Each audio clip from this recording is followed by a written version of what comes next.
Halo semuanya, sekarang Autonet Max mendapatkan kesempatan untuk nyetir iCar V27 REEV atau Range Extender EV langsung di Provinsi Anhui, China.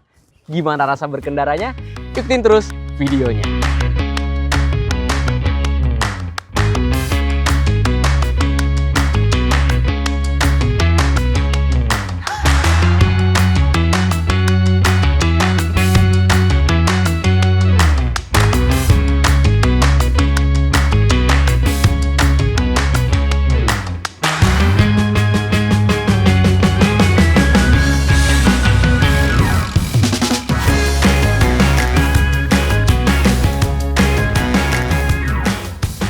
Oke, sekarang kita dapat kesempatan juga buat ikutin perjalanan bersama iCar V27 ini. Dan gimana impresi pertama soal baris keduanya si iCar V27 REEV ini.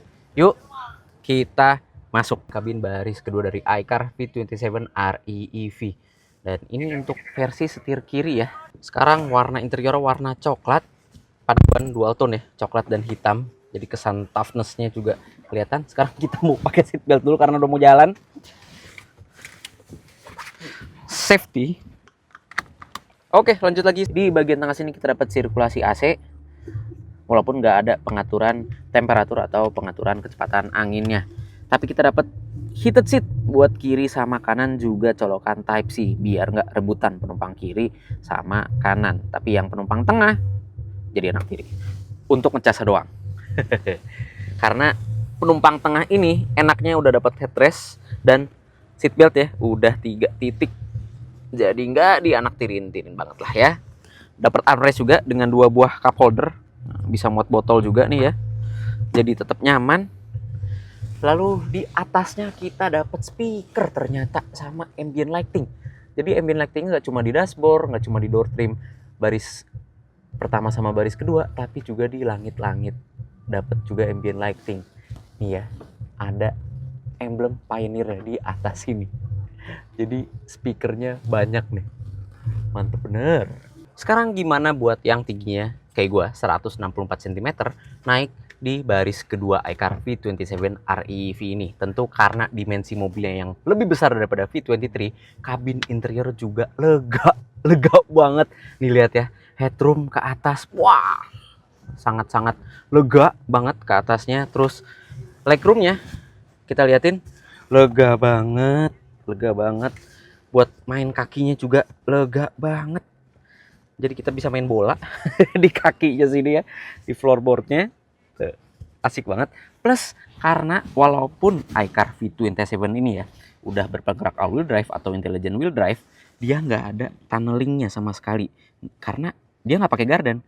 Dia penggeraknya pakai motor listrik. Jadi nggak perlu gardan, yang membuat kelegaan kabin interior jadi terpapas karena adanya tunneling di tengah. Dia rata, jadi bisa sikut-sikutan sama penumpang samping nih ya. Kebetulan ada Bapak Ruli di samping. Halo. Saya tidak mau berantem dengan Bapak Ruli, jadi kita nggak mau tenang-tenangan. Tapi enak ya, jadi rata, lega jadinya tuh kan. Buat penumpang tengah jadi enak juga nih, jadi nyaman. Ya minusnya ya itu, colokan aja cuma 2 di baris keduanya. Wah, nyaman banget.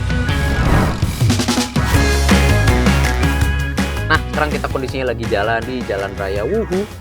Dan kalau misalkan kalian penasaran sama kedepan kabinnya, nih ya, kondisinya kita lagi jalan, kita buka dulu jendelanya.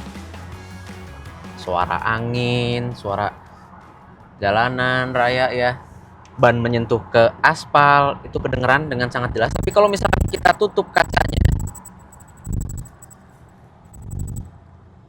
langsung terasa hening. Bahkan gue ngomong pas ditutup gini, setengah berbisik, itu masih kedengeran dengan jelas. Jadi bisa kita katakan kalau kabin interior iCar V27 REEV ini cukup bagus. Oke banget untuk sektor kenyamanannya.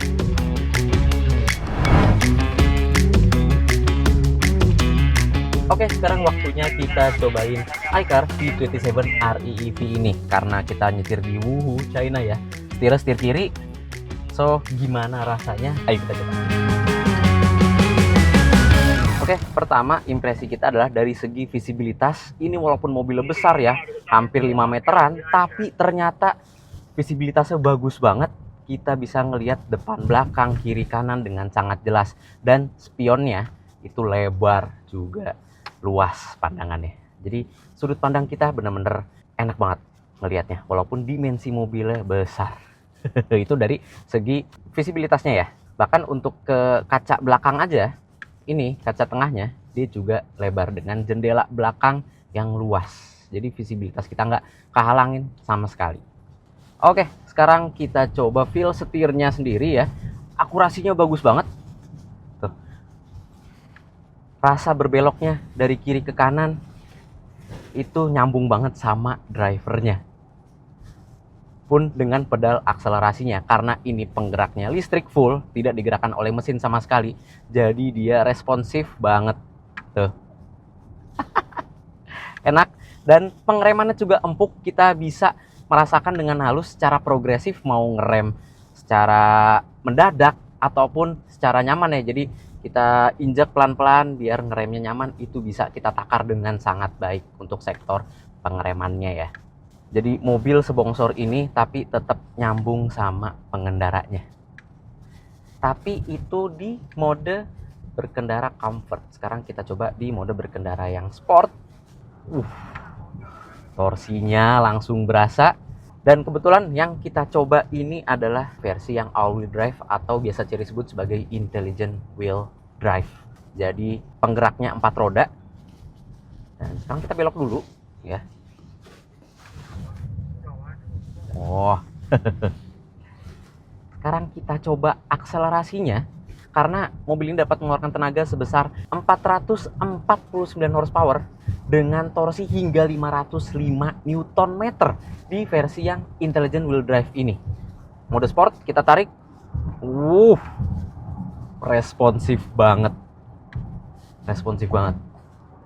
karena torsinya masuk ke torsi supercar. Dengan bobot mobil yang 2 tonan seperti ini, udah lebih dari cukup tenaganya ini. Wow. Ternyata ada sedikit catatan di pedal akselerasinya. Jadi walaupun di mode sport ya, dia ketika diinjek pedal gasnya ada delaynya sedikit. Mungkin untuk faktor keamanan atau faktor safety, karena penggerakan motor listrik, jadi dia nggak langsung serta-merta langsung ngegas. Dia ada delaynya sedikit biar aman. Rasanya tuh hampir sama kayak ketika kita ngegas mobil dengan mesin bensin atau mesin internal combustion. Feel-nya hampir sama. Jadi bisa kita urut bukaan akselerasinya juga. Lumayan oke. Hal detail yang cukup diperhatikan sama pihak iCar Internasional. Sekarang kita mau coba intelligent cruise control yang ada di iCar V27 REEV ini. Cara ngaktifinnya, tuas transmisinya ini kita turunin 2 kali. 1, 2. Dan kita langsung bisa lepas tangan dari setirnya. Jadi kecepatannya juga langsung ngikutin mobil depan, setirnya ngikutin marka jalan. Jadi ini benar-benar intelligent cruise control. Tuh ya. Nah, nanti ada peringatan beberapa detik untuk kita pegang setir kembali, walaupun ada driving monitoring system ya. Jadi ADAS-nya nggak terlalu mengambil alih sistem kemudi kita. Overall sih impresi kita soal intelligent cruise control-nya sendiri, dia bisa beroperasi dengan sangat halus ketika melakukan deselerasi, terus marka jalannya ngebaca dengan sangat baik. Tapi lagi-lagi ini karena jalanan China, jadi emang teratur jalanannya juga ya, markanya jelas, kecepatan juga jelas, speed limitnya. Dan untuk menaikkan kecepatan dan menurunkan kecepatan itu ada di tombol joystick sebelah kiri. Untuk nge-cancel cruise control ya, kita tinggal injek pedal remnya aja, atau kita tinggal naikin tuas transmisinya ini. Oke, kebetulan jalur yang kita lewatin ini lumayan sempit, dan ternyata tambahan di ADAS-nya lagi ya, salah satu fungsi ADAS ya. Kalau kita ngesen sedikit dan kita ngesen misalkan ke kiri ke kanan, itu kamera di kiri atau kanannya bakal nyala secara otomatis, membuat blind spotnya jadi kelihatan di kamera. Ini sentuhan yang bagus karena mobilnya besar, jadi ketika kita ngesen kita bisa ngelihat blind spot di V27 ini dengan sangat baik. Sehingga kalau kita ngelewatin jalanan kecil kayak begini, mau melakukan belokan yang tajam pun juga bisa kita lakukan di V27 ini. Mantep deh, oke banget. Sekarang kita mau bahas soal bantingannya, tapi karena ini jalanan Wuhu China dan kebetulan rata banget, jadi memang tidak terlalu representatif ke jalanan Indonesia. Overall, emang setelah kita merasakan jalanan di China ini, bantingannya halus, terus suspensinya juga jejak ketika kita berbelok tajam, bodinya ngikut, bodi bongsornya ngikut buntutnya, hampir nggak ada gejala ngebuang sama sekali. Walaupun memang rasa center of gravity-nya tinggi, sehingga body swivel-nya ya, doyongnya masih terasa di bagian atas iCar V27 REEV ini. Jadi kalau misalkan kita berbelok tiba-tiba ya, tuh, doyongnya masih berasa. Jadi body swivel-nya karena center of gravity-nya tinggi, membuat mobil masih bergoyang. Suspensi, artikulasi juga main, terasa banget ketika kita belok ke kiri dan ke kanan. Tapi karena jalanan nggak representatif, sekarang mungkin coba kita bawa off-road. Yuk. Oke, akhirnya kita sudah sampai di area off-road. Dan sekarang waktunya kita ngetes iCar V27 REEV ini. Gimana rasanya? Ikutin terus videonya. Jadi ternyata medan yang kita lalui itu medan medium off-road dengan kontur yang berlumpur dalam. Jadi lumpurnya dalam banget, lumayan. Tapi iCar V27 ini cuma pakai ban all terrain. Nggak sampai yang matte terrain, yang kembang tahu banget. Nggak. Cuma kemampuannya ternyata bagus banget, hebat, dan lumayan impresif untuk melewati jalur medium off-road yang sangat berlumpur dan juga berpasir. Jadi secara bantingannya ternyata iCar V27 REEV ini punya bantingan yang lebih empuk dibandingkan dengan adiknya si V23 atau V23. Karena jarak main suspensinya lebih jauh, terus ketika dibelokin kemarin pas di aspal limbung dan di medan off-road seperti ini, ternyata enak untuk meredam bantingan jalur off-road baik yang berpasir, bebatuan, ataupun yang berlumpur. Jadi soal bantingannya lebih cocok untuk dijadikan mobil off-roader atau sekedar jalan trip jauh melewati medan yang sangat menantang.